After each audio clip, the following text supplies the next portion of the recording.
स्वागत है दोस्तों आपके अपने YouTube channel Siddhartha job point में।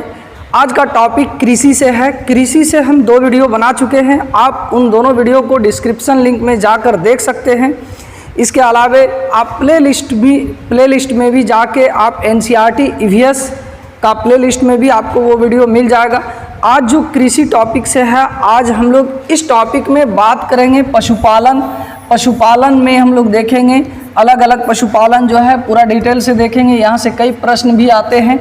फिर इसी वीडियो में हम लोग देखेंगे रेशे, जिसको हम लोग फाइबर कहते हैं, और ये फाइबर से हम लोग धागा बनाते हैं, फिर इसी धागे से कपड़े बनते हैं या फिर चटाई वगैरह बनता है।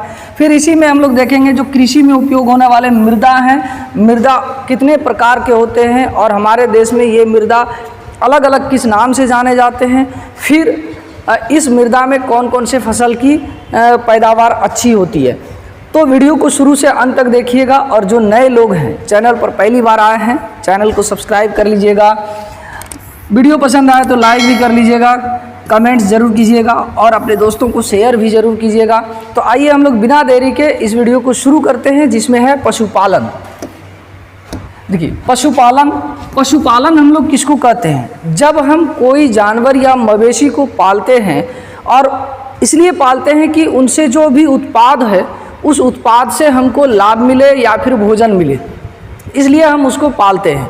और जैसे कि किसान लोग क्या करते हैं कि ये एक पूरक कृषि का भी काम किया जाता है मिश्रित कृषि के अंतर्गत। जैसे कि कृषि करते हैं, अनाज कृषि वगैरह, तो उसका जो उत्पाद होता है जैसे भूसा भूसी पुआल हो गया, ये सब खिलाता है, और खिलाने के बाद जो है जो पशु से उत्पाद होता है, उससे दूध हो, मांस हो, अंडा हो, तो ये सब उसका उत्पाद प्राप्त करता है। इसलिए लोग पशुपालन करते हैं। यानी पशुपालन हम लोग कह सकते हैं कि एक ऐसा प्रक्रिया है जिसमें जानवरों का ख्याल रखा जाता है, पाला जाता है, और उसके उत्पाद का उपभोग या फिर उससे लाभ प्राप्त किया जाता है। तो हम लोग पशुपालन में देखेंगे कि आप देख रहे हैं कि मधुमक्खी का छत्ता आप लोग कई जगह देखे होंगे। मधुमक्खी पालन को हम लोग क्या कहते हैं? एपीकल्चर। ये कई बार प्रश्न आता है कि मधुमक्खी पालन क्या कहलाता है, तो एपीकल्चर। और देखिए, ये मधुमक्खी पालन, मधुमक्खियों के कुछ गुण होते हैं। आप जो ये छत्ता देख रहे हैं, इसमें एक रानी मधुमक्खी होती है, और ये रानी मधुमक्खी और बहुत सारे मधुमक्खी होते हैं। रानी मधुमक्खी जो है ये अंडे देती है, रानी मधुमक्खी अंडे देती है, और इसमें कुछ मजदूर नर मक्खी भी होते हैं। मजदूर नर मक्खी, ये मजदूर नर मक्खी क्या करता है? इसका काम होता है कि जो कंद होता है यानी रस होता है या फूल हो, ये सब कहीं जब उसको मिलता है तो वो नृत्य करके बताता है, और सभी लोग फिर वहाँ पहुँचता है, वहाँ से वो रस अपने छत्ते तक लाता है। तो ये मजदूर। और कुछ नर मधुमक्खी जो होते हैं, ये नर मधुमक्खी सिर्फ खाता है, आराम करता है, इसको कोई काम नहीं है, बस रानी मधुमक्खी के साथ सेक्स करती है। तो ये मधुमक्खी के छत्ते में ये सब गुण है। अब देखिए, यहाँ से प्रश्न पूछा हुआ था कि बिहार में लीची के मौसम में मधुमक्खी पालन किया जाता है, जब लीची का फूल वगैरह आता है। तो और इसमें जैसे अक्टूबर नवंबर के माह में लगभग ये, हालांकि ये भारत की बात कर रहे हैं हम, अक्टूबर हो गया, नवंबर हो गया, ये अक्टूबर नवंबर में क्या होता है कि हमारे भारत में मधुमक्खी पालन का ये उपयुक्त समय है। आप अपने से आर्टिफिशियल रूप से, आप प्राकृतिक रूप से, यानी अपने से भी आप मधुमक्खी पालन कर सकते हैं। इसके लिए लकड़ी बॉक्स और फिर जाके चीनी के घोल की आवश्यकता होगी। तो इसके माध्यम से आप कहीं पर जहाँ पर फूल है, बाग है, बगीचा है, वहाँ मधुमक्खी हमेशा आता है। आप इसको रख देंगे तो धीरे धीरे वो अपने मधुमक्खी छत्ता को लगा देता है। तो अगला है पीसी कल्चर। अब देखिए, ये पीसी कल्चर, यहाँ से भी इस तरह से प्रश्न पूछता है। पीसी कल्चर में मत्स्य पालन यानी मछलियों को पाला जाता है व्यापार के माध्यम से, व्यापार के लिए। तो पीसी कल्चर, मत्स्य पालन, इसके अंतर्गत रेहू, कतला, मोंगरी, झींगा, ये सब मछली का पालन किया जाता है।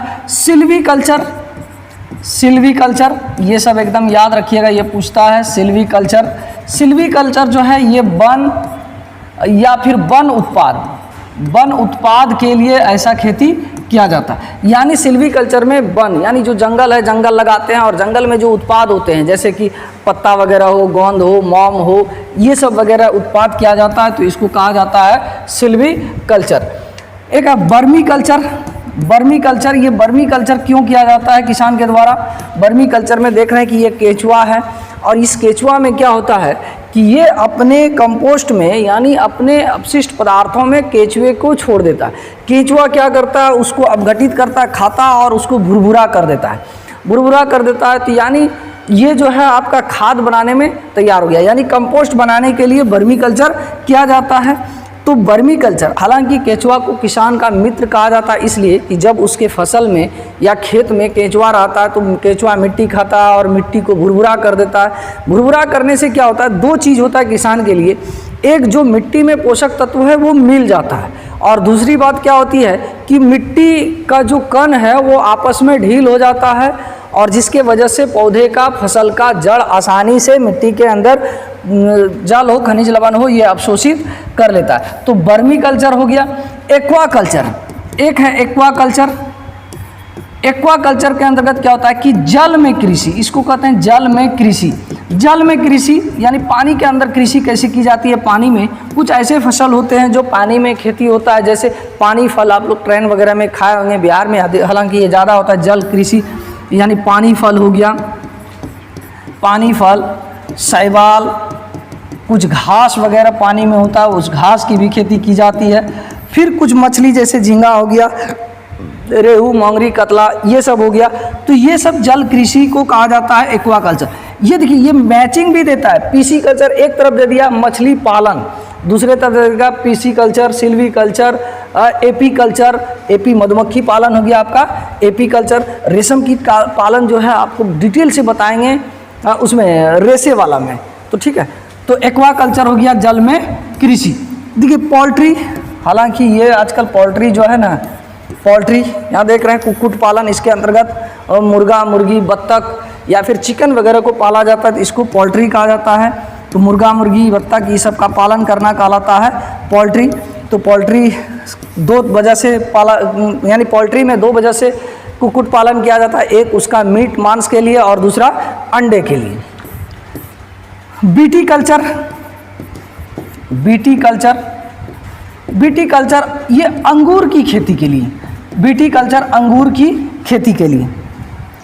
अंगूर की खेती जानते हैं, अंगूर की खेती नासिक हो, हिमाचल प्रदेश हो, ये सब जगह में जो है बीटी कल्चर कहलाता है। अंगूर की खेती बड़े पैमाने पर करना, ये बीटी कल्चर कहलाता है। एक है हॉर्टिकल्चर, ये सब बार बार पूछता है इसलिए आपको हम कह रहे हैं कि ध्यान से सुनिएगा, एक नोट्स में भी लिख लीजिएगा हॉर्टिकल्चर। हॉर्टिकल्चर इसके अंतर्गत जो है फल और फूल, फल फूल दोनों उगाया जाता है, लेकिन ये फल फूल वाणिज्यिक उपयोग के लिए यानी व्यापार के को ध्यान में रखते हुए ये फल फूल की खेती की जाती है, तो जिसको कहा जाता है हॉर्टिकल्चर। अब देखिए जिसमें कल्चर लगा हुआ है, समझिए वो खेती से जुड़ा है। और एक होता है लॉजी, लॉजी यदि लग जाए तो उस लॉजी का मतलब है कि उसका अध्ययन करना, यानी कल्चर, खेती, लॉजी, अध्ययन। जैसे कि मान लिया जाए कि आप क्या है एंथोलॉजी, एंथोलॉजी, देखिए इसमें लॉजी लग गया लास्ट में। तो एंथोलॉजी में क्या होता है, पुष्पों का अध्ययन, यानी पुष्पों के बारे में अध्ययन किया जाता है, तो ये हो गया anthology. Pomology, pomology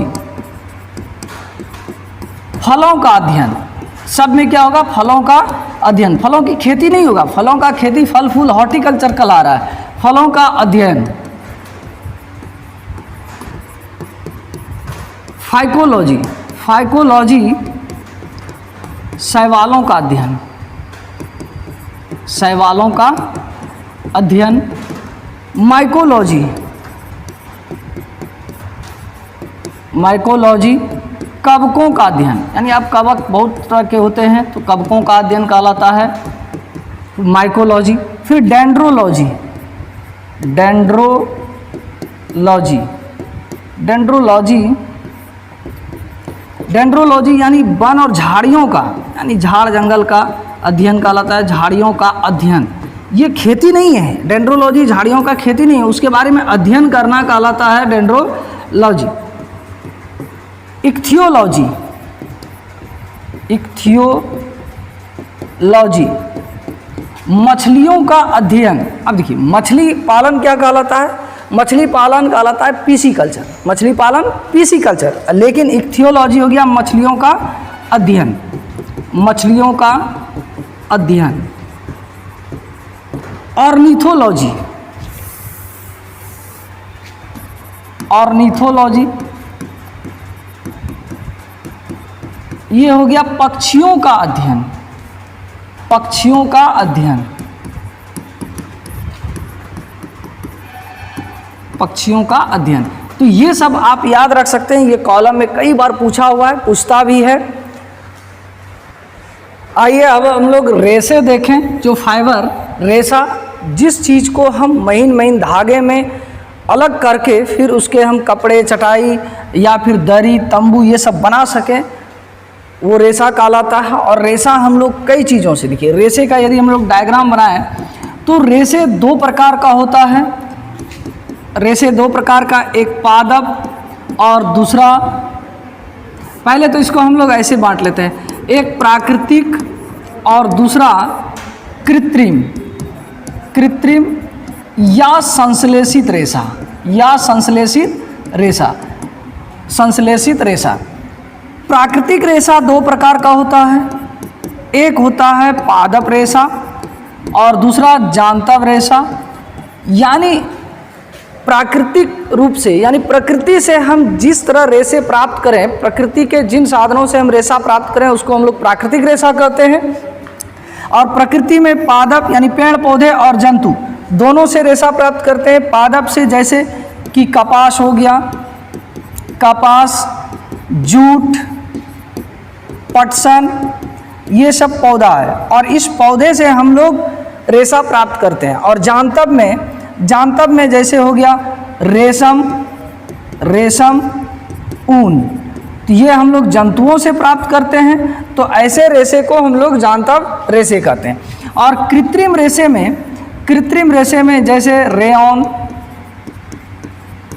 nylon, nylon,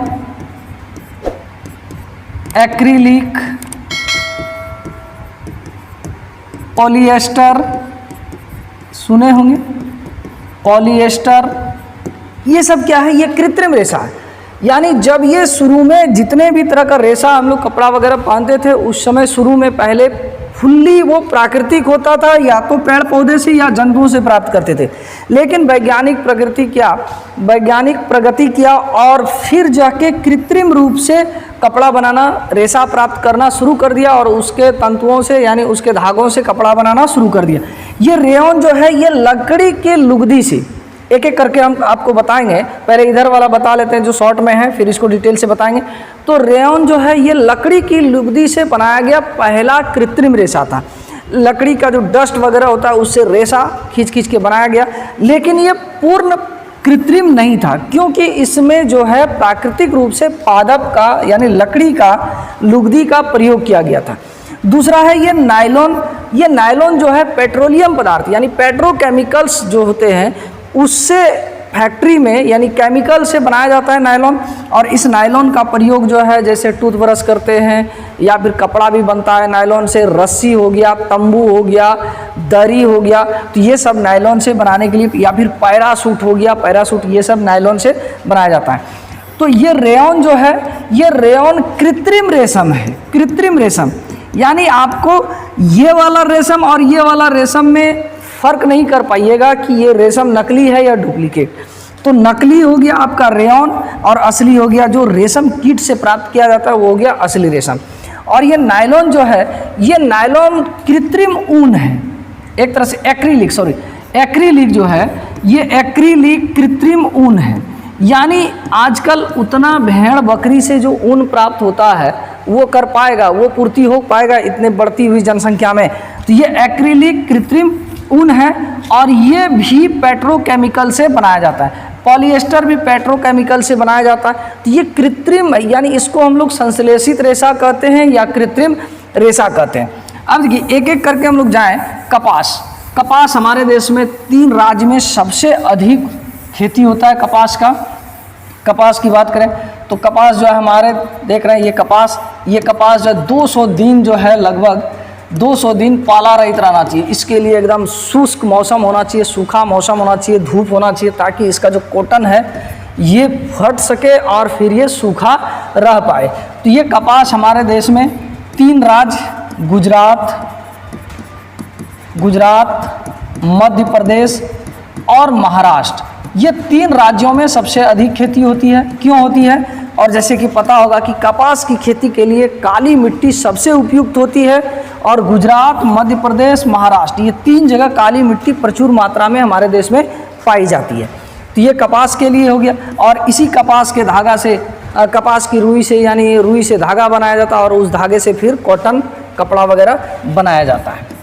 फिर इसमें हम लोग देखेंगे कि जूट, ये जूट जो है ये एक पौधा होता है, जूट वाला पौधा होता है, इसमें फल वगैरह होता है। देख सकते हैं ये किसान लोग जो हैं ये उपजाते हैं। हम लोग भी बच्चा में देख रहे थे कि ये थोड़ा हम लोग से हाइट ज़्यादा होता है, उतना पौधा होता था। मकई इतना थोड़ा सा मोटा, उतना मकई से थोड़ा सा पतला होता था। उसको क्या करता था, फूल आने पर उसको काट के गठरी बांध के पानी में रख दिया जाता था, और पानी में रखने के बाद वो कुछ दिन के बाद सड़ता था उसका छिलका, फिर पानी में ही उसको पटकता था, फट जाता था उसका छिलका रेसा रेसा में, फिर उसको अलग करके सुखा लिया जाता था। तो ये पटसन जो है, ये पटसन और जूट उसी कैटेगरी में है। तो पटसन को कहा जाता है सुनहरा रेशा। सुनहरा रेशा किसको कहा जाता है? पटसन को सुनहरा रेशा। और ये जो है पटसन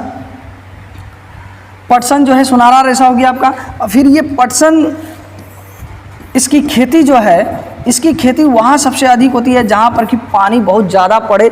इसकी खेती जो है, इसकी पैदावार पश्चिम बंगाल में ज़्यादा होता है। पश्चिम बंगाल, बिहार, आसाम, इन सभी क्षेत्रों में जो है जूट या पटसन का खेती बहुत ज़्यादा होता है। ये हो गया पटसन। अब आगे देखते हैं हम लोग इसी में रेशम कीट पालन, जिससे रेशम का कपड़ा तैयार किया जाता है। ये रेशम का कीट जो है ना, इसके पीछे एक कहानी है। ये रेशम के कीट से कैसे कपड़ा निकलता है, ये लगभग 7000, आज से 7000 पहले चीन ने इसका आविष्कार कर लिया था। लेकिन चीनी लोग जो है ना बड़ा धूर्त होता है, और अभी भी है। देख रहे थे गलवान घाटी से ही धूर्तता हम लोग को समझ में आ गया था। तो ये प्राचीन काल से ही उसके नस नस में धूर्तबाजी बसा हुआ है। तो ये जब रेशम कीट का पालन से, यानी रेशम के कीट से जो है ना उसने रेशम बनाना सीख लिया था, तो वो कपड़ा बहुत फाइन होता था। राजा महाराजा या फिर दूर दराज जिससे काम लेना हो उसको गिफ्ट के रूप में उन राजाओं को देता था। तो इस तरह से जाके वो खुश होते थे कि भाई ये तो एक अलग किस्म का है, लेकिन वो बताए किसी को नहीं। जब ये जाके पश्चिम के देशों में जाने लगा, तो यहाँ से हमारे देश से होकर जाता था, तो कुषाण वंश का जो कनिष्क था उसने रेशम मार्ग, पढ़े होंगे हिस्ट्री में आप लोग, रेशम मार्ग पर नियंत्रण किया, और फिर जाके वहाँ से ये तकनीक जो है लोगों तक धीरे धीरे पहुँच गया। फिर रेशम कीट से कपड़ा हमारे देश भी बनाना सीख गया था। तो अभी भी चीन जो है ना पहले स्थान पर रेशम उत्पादन में सबसे ज़्यादा है, दूसरे स्थान पर भारत है। तो देखिए रेशम कीट पालन में कैसे होता है कि ये एक बटरफ्लाई, अब देख रहे हैं ये क्या करता है कि ये अंडे देते हैं, और ये शहतूत के पत्ते पर होता है। कहाँ पर रहता है? शहतूत के पत्ते पर। शहतूत के पत्ते को ही ये खाता है। तो शहतूत के पत्ते पर ये अंडा देता है, और अंडा देने के बाद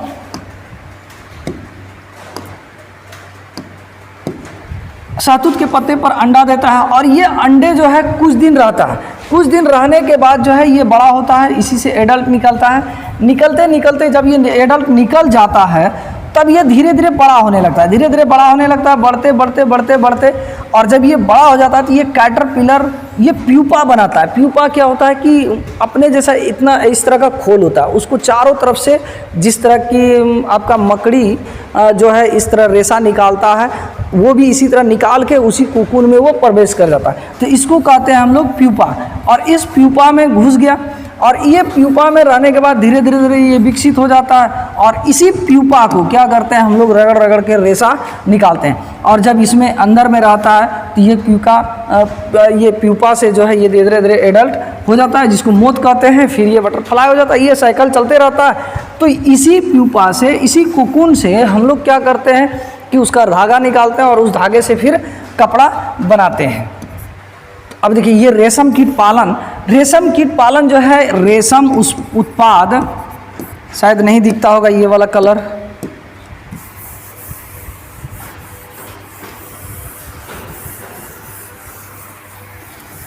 इसका एक बहुत इम्पोर्टेंट जीके है, रेशम उत्पादन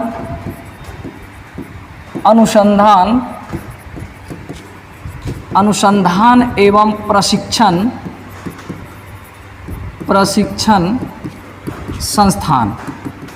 संस्थान जिसको कहा जाता है CSRTI, ये मैसूर में है। याद रखिएगा, ये पूछा हुआ क्वेश्चन है कि CSRTI यानी रेशम उत्पादन अनुसंधान एवं प्रशिक्षण संस्थान कहाँ है, तो मैसूर में है।